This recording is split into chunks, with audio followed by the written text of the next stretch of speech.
তাই তো? তা ঠিক আছে, সকলের হাত ঠিকঠাক উঠছে তো? কারণ কতদিন আগে কাটারিতে ধার দেয়া হয়েছে,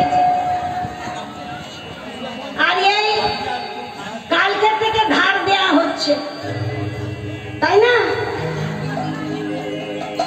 প্রত্যেক দিন একবার করে যদি কাঠারিতে ধার দেয়া হয়, তাহলে দেখবেন যেখানেই যাব এক কোপে আমরা কাটতে পারবো সবকিছু। আর যদি কাঠারি এই আজকের 11 তারিখ ধার